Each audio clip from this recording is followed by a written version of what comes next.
So this is PPL day 3 and T2 is at Tangra Gholpara Sarvojanyam with the one and only Vikram Chatterjee. Vikram, what do you think about their theme? I think the theme is very hard hitting. The first question I had is আমাদের কাছে মানে বাঙালির কাছে দুর্গাপুজোর সব থেকে বড় আনন্দের বিষয় হচ্ছে এটা একটা সেলিব্রেশন, আমাদের বছরের সব থেকে বড় celebration. But they have a very hard hitting theme. আজকের দিনে সারা পৃথিবীতে নানান জায়গায় যুদ্ধ হচ্ছে এবং যুদ্ধে আমাদের মতন নানান জায়গায় সাধারণ মানুষ সব থেকে বেশি এফেক্টেড। ওনারা সেই রকম একটা থিম তুলে ধরেছেন যেখানে বাচ্চারা এফেক্টেড হচ্ছে এবং তাদের ভবিষ্যৎ কীভাবে এফেক্টেড হচ্ছে সারা পৃথিবীতে নানান জায়গায় যুদ্ধের কারণে।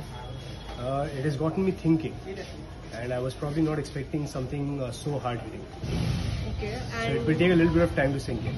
Right. So Vikram, tell us about your look today. You're in all black outfit. Nothing special, I guess. I just thought that wanted to play safe.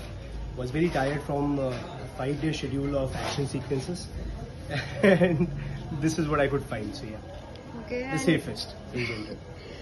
Also, which is your favorite childhood pujo memory? So I've spent a lot of time around Bhawanipur while growing up, like I've discussed before with T2. And Northern park একটা এমন পুজো যেটা আমার মামাবাড়ির খুব কাছে ছিল। তো আমার বড় হওয়ার বেশিরভাগ সময়টা আমি নর্দার্ন পার্কে কাটিয়েছি এবং নর্দার্ন পার্কের পুজোটায় প্রচুর রাইডস, প্রচুর জায়গা, মাঠ এবং নানান অ্যাক্টিভিটি হতো। তো সেই সব মিলিয়ে মিশিয়ে কেটেছে যেহেতু আমার মনে হয় ইট ওয়াজ আ লট অফ ফান, বন্ধুদের সঙ্গে, মামাদের সঙ্গে, মাসিদের সঙ্গে, lot of fun. Okay, and এবারে পুজোর প্ল্যানস কি? এইবারে পুজো will be little cut off with work unfortunately. পরশু দিন বাইরে যেতে হচ্ছে, আবার বেড়াতে যাওয়ার কথা ছিল সেটা ক্যান্সেল করতে হয়েছে। I will be little cut off with some work. And any wishes for the T2 readers? Always শুভ শারদিয়া, খুব ভালো করে কাটান, আনন্দ করে কাটান, আপনাদের প্রিয়জনদের সঙ্গে কাটান, ভালো থাকুন, সবাইকে ভালো রাখুন। শুভ শারদিয়া। Thank you.